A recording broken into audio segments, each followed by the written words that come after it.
Hi everyone, this is me Nidhi Gupta, your English coach. कैसे हैं सब लोग? आज मैं आप लोगों के लिए एक बहुत इंपॉर्टेंट अपडेट लेकर आई हूँ and this is regarding one scholarship program. Okay, NTA national testing agency एक एग्ज़ाम कंडक्ट करा रही है आप लोगों के लिए, जिसमें आपको एक अच्छा खासा प्राइस मनी मिलने वाला है अगर आपने एग्ज़ाम को ऑफ कोर्स पहले आपने एग्ज़ाम दिया और उसमें अच्छे मार्क्स अगर आपके आते हैं तो ये गोल्डन अपॉर्चुनिटी है स्टूडेंट्स के लिए। एनटीए एक छोटी मोटी बॉडी नहीं है, ये बहुत सारे एग्जाम्स कंडक्ट कराती है। तो आई एम श्योर कि ये जो एग्ज़ाम है ये भी एक बड़े लेवल पर होने वाला है स्टूडेंट्स। रजिस्ट्रेशन फीस इसकी कोई है नहीं है, तो कोई भी इस एग्ज़ाम को फिल कर सकता है। इसका जो एग्ज़ाम का जो फॉर्म है उसको फिल कर सकता है, बैठ सकता है इस एग्ज़ाम को देने के लिए। So I would definitely suggest everyone to go for this exam. लेकिन ये जो एग्ज़ाम है ये 9th एंड 11th के स्टूडेंट्स के लिए है स्पेसिफिकली, ठीक है।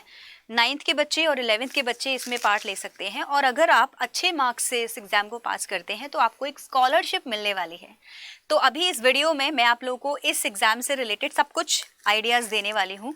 कैसे फॉर्म फिल करना है, क्या एलिजिबिलिटी है, क्राइटेरिया क्या है, स्कॉलरशिप क्या है, एग्ज़ाम में आने क्या वाला है, सब्जेक्ट क्या होने वाले हैं, करिकुलम क्या होगा, एग्ज़ाम का टाइम क्या होगा, everything I am going to tell you now in this video only, right.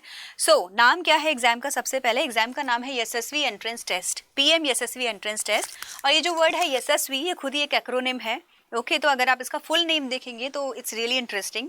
PM young achievers scholarship award scheme for vibrant India for OBCs and others, right. तो ये इसका फुल फॉर्म है, जो कि जितने भी स्टूडेंट्स हैं 9th एंड 11th के, वो लोग इस फॉर्म को फिल कर सकते हैं।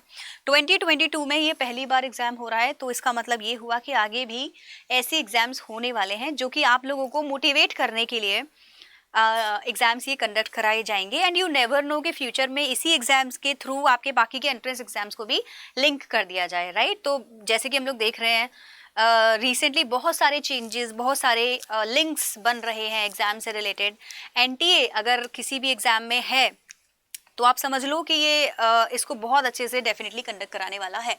ऑलराइट, तो इसकी सारी इन्फॉर्मेशन मैं आप लोग को एक एक करके बता देती हूँ। तो देखो, रिसेंटली एक आर्टिकल आया था, मेनली एक नोटिस आया था, जिसमें इसकी डेट को फाइनल किया गया था एग्जाम की।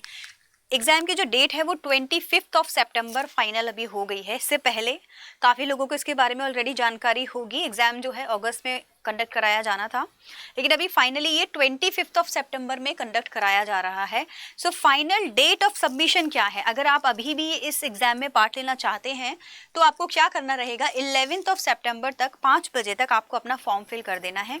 इसके बाद में 3 दिन के लिए विंडो ओपन होगी करेक्शन करने के लिए। ओके, सो करेक्शन विंडो जो है आपकी 12 से लेके 14 तक सितंबर तक रहेगी, और उसके बाद में 25 को आपका एग्जाम है। अब मैम सिलेबस क्या है, क्या क्या पढ़ना है, वो सारी चीज़ें मैं अभी आपको एक एक करके यहाँ पे बताती जाऊंगी, ठीक है। तो देखो, एग्जाम जो होगा वो आपका 2 PM से लेके 5 PM तक होने वाला है, तो 3 घंटे का आपका एग्जाम है। ओके, एग्जाम जो है आपका वो 3 घंटे का होने वाला है, और ये कंप्यूटर बेस्ड एग्जाम होगा, पहली बार कंडक्ट हो रहा है। कंप्यूटर बेस्ड इसको बनाया गया है, मतलब कि आप किसी भी इंस्टीट्यूशन में जाएंगे, वहाँ पे आपको कंप्यूटर, मतलब आपको प्रॉपर अरेंजमेंट दिया जाएगा, और वहाँ पे आपको ऑन स्क्रीन ये एग्ज़ाम क्लियर करना है, कंप्लीट करना है बेसिकली, राइट। वहाँ पे एग्ज़ाम आपको देना है। 3 आवर्स का एग्ज़ाम है, 2 PM से 5 PM तक का होने वाला है। रजिस्ट्रेशन फीस क्या है? कुछ भी नहीं है, ज़ीरो है। आपको सिर्फ फॉर्म फिल करना होगा, जो भी डिटेल्स वहाँ मांगी हैं, स्कूल्स के नेम एंड आपका लोकेशन डेफिनेटली वो मांगेंगे, क्योंकि उसी के बेस पे आपका एडमिट कार्ड आएगा, ठीक। तो एडमिट कार्ड एंड ऑल से रिलेटेड इन्फॉर्मेशन उन्होंने बोला है कि धीरे धीरे एनटीए की वेबसाइट पे आपको दे दी जाएंगी।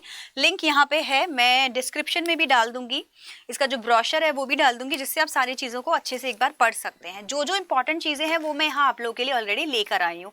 फॉर एग्जाम्पल, आपके जो एग्ज़ाम है उसका पैटर्न कैसा होने वाला है वो भी मैं आपको बता देती हूँ। देखो, ये एग्ज़ाम जो होगा आपका, ये कैसा होगा, मल्टीपल चॉइस होने वाला है। ये एग्जाम आपका कैसा होगा, मल्टीपल चॉइस क्वेश्चंस रहेगा, मतलब कि आपको लिखना कुछ नहीं है, बस आपको ABCD में से एक टिक करना होगा और वो आपका करेक्ट आंसर होगा। तो जब ऑलरेडी हमको पता है कि फीस भी कुछ है नहीं, नेगेटिव मार्किंग भी है नहीं, तो फिर आपको इस एंट्रेंस एग्ज़ाम को ज़रूर देना चाहिए।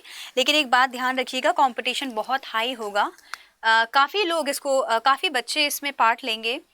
तो अच्छे स्कॉलरशिप के लिए ये बहुत ज़रूरी है कि आप इसकी तैयारी बहुत अच्छे से करें, ठीक है, अगर आप देना चाहते हैं तो सब्जेक्ट्स की बात करें तो मैथमेटिक्स रहेगा, साइंस रहेगा, सोशल साइंस रहेगा एंड क्या रहेगा आपका जनरल अवेयरेंस या फिर जिसको हम जीके भी बोलते हैं, ये आपके एग्जाम का पार्ट होने वाला है। 4 मार्क्स के ईच क्वेश्चंस आपके आने वाले हैं। मैथमेटिक्स में 30, ठीक है, मार्क्स का रहेगा, साइंस 20 का रहेगा, social science 25 and general science 25 का रहेगा। टोटल 100 मार्क्स, मतलब बेसिकली 100 क्वेश्चंस हो गए एंड टोटल अगर आप इसका देखेंगे तो 400 मार्क्स का ये क्वेश्चन आने वाला है। करेक्ट आंसर को आपको टिक करना रहेगा। मार्किंग स्कीम की अगर हम बात करें तो नो नेगेटिव मार्किंग नहीं है, मतलब कोई भी नेगेटिव मार्किंग नहीं है। करेक्ट आंसर्स पे आपको मार्क्स इसमें मिल जाएंगे। मल्टीपल चॉइस क्वेश्चंस होने वाले हैं, 4 में से एक आंसर आपका सही होगा। 3 मार्क्स का क्वेश्चन होगा। कंप्यूटर बेस्ड आपका ये एग्जाम होने वाला है। 9th एंड 11th के स्टूडेंट्स के लिए ये एग्जाम होने वाला है, राइट। मोस्टली यहाँ पे जो लिखा हुआ है ये आपका जो एसएससी एंट्रेंस टेस्ट है, ये क्या है, OBC and EBC and DNT candidates के लिए है। सो बेसिकली जो लोगों को ज़्यादा ऑप्शंस अवेलेबल नहीं होते हैं उनके लिए मेनली ये एग्ज़ाम कंडक्ट कराया जा रहा है एनटीए की तरफ से, ठीक है। अगर हम एलिजिबिलिटी क्राइटेरिया की बात करें तो यहाँ पे कुछ इंपॉर्टेंट चीज़ें हैं जो आपको पता होनी चाहिए। क्या क्या चीज़ें हैं वो? तो eligibility requirements for appearing in this exams are as follow. तो मैं आपको कुछ कुछ पॉइंट्स हैं इंपॉर्टेंट वो बता देती हूँ। जैसे कि क्या होना चाहिए, मोस्ट इम्पॉर्टेंटली आपने क्लास 8th या फिर 10th को पास किया हो तभी आप इस एग्ज़ाम में पार्ट ले सकते हैं। तो आपके पास में 2021 एंड 2022 का अपना रिजल्ट होना चाहिए जो कि आप एज अ प्रूफ यहाँ पे सबमिट कर सकते हैं। अगर आप 8th का पास करके 9th में आए हैं तो आप 9th वाला फॉर्म फिल करेंगे। 10th करके 11th में आए हैं तो ऑफकोर्स आप 11th वाला फॉर्म फिल करेंगे। एक और बहुत ज़्यादा इंपॉर्टेंट चीज़ है, यहाँ पे आपके पेरेंट्स का इनकम प्रूफ भी मांगा जाएगा। So the annual income of a parent और अ गार्जियन कितनी होनी चाहिए? From all sources should not be more than 2.5 lakh. तो ये आपकी जो इनकम है पेरेंट्स की वो 2.5 लाख के अराउंड होनी चाहिए। अगर आप स्टूडेंट है और मुझे देख रहे हैं तो आपको अपने पेरेंट्स से इसके बारे में बात करनी पड़ेगी and your father will be able to tell you better कि क्या आप इसमें एनरोल कर सकते हैं एग्जाम में या नहीं कर सकते हैं, because he has his income proofs and all with him, right. मतलब योर फादर और मदर हुसोएवर, तो आप उनसे इसके बारे में एक बार डिस्कशन ज़रूर करिएगा और जो ब्रोशर है वो अपने पेरेंट्स को भी एक बार पढ़ा दीजिएगा। इंडियन नेशनलिज्म होना चाहिए आपका, नेशनैलिटी आपकी क्या होनी चाहिए? इंडिया होनी चाहिए and they should be belonging to OBC category के होने चाहिए, ईबीटी या फिर डीएनटी कैटेगरी के आपको होना ज़्यादा मतलब ज़रूरी है, तभी आप इसमें आ सकते हैं। आपके किसी अच्छे स्कूल से आपका जो एजुकेशन है, स्टडी है वो चल रहे हो तो सारे स्कूल्स अच्छे ही होते हैं। सो डोंट वरी, आपको कंफ्यूज नहीं होना है कि मेरा स्कूल अच्छा है या नहीं है। इट्स नॉट लाइक दैट, सारे स्कूल्स यहाँ पे एलिजिबल होंगे। इट शुड बी और अगर आप किसी गवर्नमेंट स्कूल में हैं फिर तो कोई बात ही नहीं है, फिर तो कोई ज़्यादा प्रॉब्लम आपके लिए नहीं होने वाली है। ओके, एज से रिलेटेड कुछ पॉइंट्स हैं यहाँ पे जो आप लोग स्क्रीनशॉट ले लीजिए, एक बार देख लीजिएगा इन केस आप इससे रिलेटेड कुछ भी प्रॉब्लम फेस करते हैं तो। 11th वाले बच्चों के लिए भी है और एंड आई एम श्योर ये अच्छा खासा गैप इन्होंने दिया है 2006 से लेके 2010 तक का, तो आई डोंट थिंक सो कि इसमें कुछ इश्यू होने वाला है आप लोगों को, ठीक है। Both boys and girls are eligible to apply, इसमें अप्लाई दोनों लोग कर सकते हैं। Eligibility requirements for girls are the same as the boys, तो कुछ भी डिस्क्रिमिनेशन नहीं है यहाँ पे, दोनों कैंडिडेट्स को सेम अपॉर्चुनिटी यहाँ पे मिलने वाली है। So this was the eligibility criteria that I really wanted to tell you all. Apart from that जो स्कॉलरशिप की मैं बात कर रही हूँ वो भी एक रोल प्ले करेगा आपको इस एंट्रेंस एग्जाम में and you never know, future में जाके एनटीए इसको कहीं पे लिंक कर दे, किसी और एंट्रेंस एग्जाम से लिंक कर दे, तो प्लीज़ पहला एग्जाम जब भी किसी भी चीज़ का होता है मैं हमेशा सजेस्ट करती हूँ स्टूडेंट्स को आपको ज़रूर से ज़रूर इसमें पार्ट लेना चाहिए, बिकॉज यू नेवर नो कि इसका जो सर्टिफिकेशन भी होगा वो शायद आपके लिए बहुत ज़्यादा इंपॉर्टेंट हो, क्योंकि वो भी एनटीए की तरफ से आपको मिलने वाला है।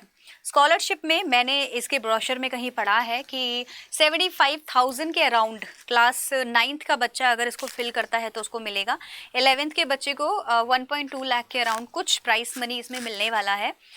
लेकिन उन बच्चों को मिलेगा कुछ स्टार्टिंग के 1500 बच्चों को मिलेगा जो कि बहुत अच्छा इसमें परफॉर्म करने वाले हैं, वैसा कुछ है, राइट। सो इसके बारे में भी और डिटेल्स में आपको आगे आने वाले वीडियोस में देती रहूँगी एंड आप लोग अपनी तैयारी शुरू कर दीजिए। सितंबर में एग्ज़ाम है तो उसकी जो तैयारी है वो भी शुरू कर दो, फॉर्म पहले फिल कर दो सो दैट आगे मैं आपको इसके बारे में और जो इन्फॉर्मेशन है वो डेफिनेटली आगे भी देती रहूँगी and all the best to everyone.